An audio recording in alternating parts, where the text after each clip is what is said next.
Have you ever had a good day where you felt almost like your old self and then woken up the next morning feeling like you're back at square one?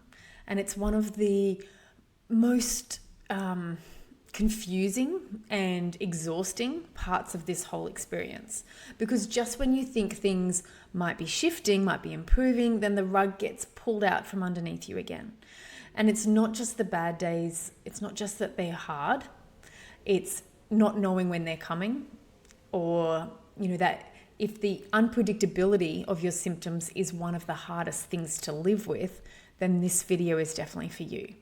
Because one of the biggest fears I hear around this is, does a bad day mean that I've lost all my progress? And when symptoms come and go, your brain does something very human. It tries to find a reason, and you start going over everything. What you ate, how you slept, whether you overdid it yesterday, which way you turned your head. And underneath all of that searching is a really frightening thought. What if the good days were just a fluke? What if the bad days are my new reality? Now that uncertainty keeps your system on high alert.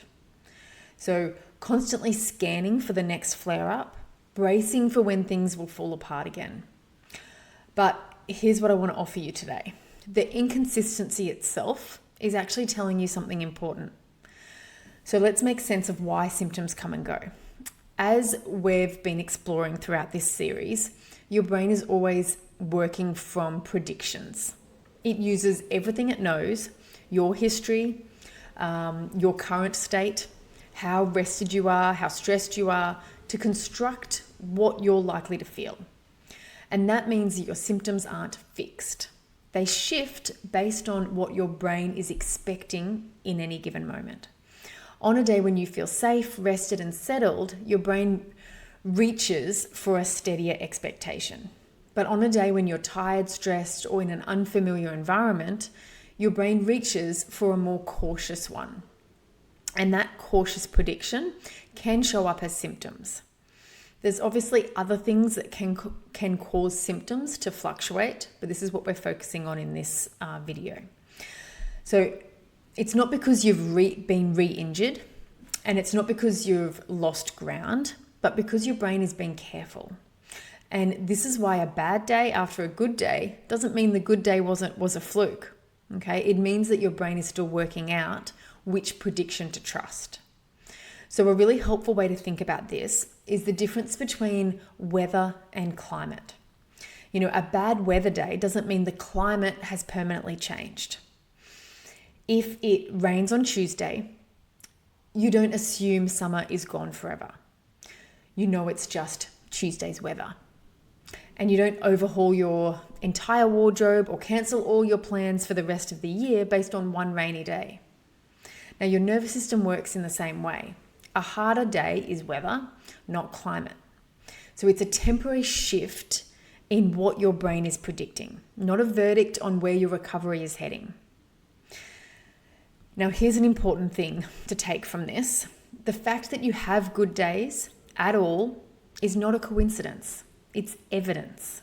It's proof that your system is capable of being steady, that the steadier pattern still exists inside you. Now, your brain already knows how to get there. It just needs more practice choosing it. So the next time a bad day follows a good one, instead of searching for what you did wrong, you might just pause and gently remind yourself, oh, this is a fluctuation, not a failure. That's what Vicky told me. My brain has been cautious today. That's okay. And you don't have to fix the flare. You don't have to understand exactly why it happened. You just have to not treat it as evidence that everything has fallen apart, because it hasn't. Healing isn't a straight line, but every time you meet a harder day with a little more calm, you're giving your brain new data that says we can be steady even on the harder days. And over time, that data becomes the new prediction.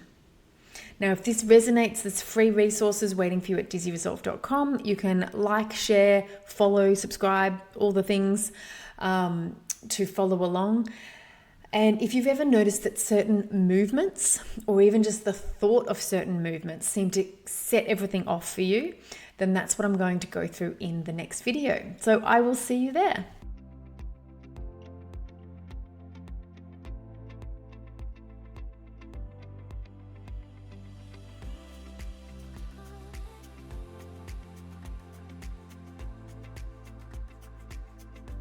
The information provided in this video is for general educational purposes only and is not intended as a substitute for professional medical advice, diagnosis, or treatment.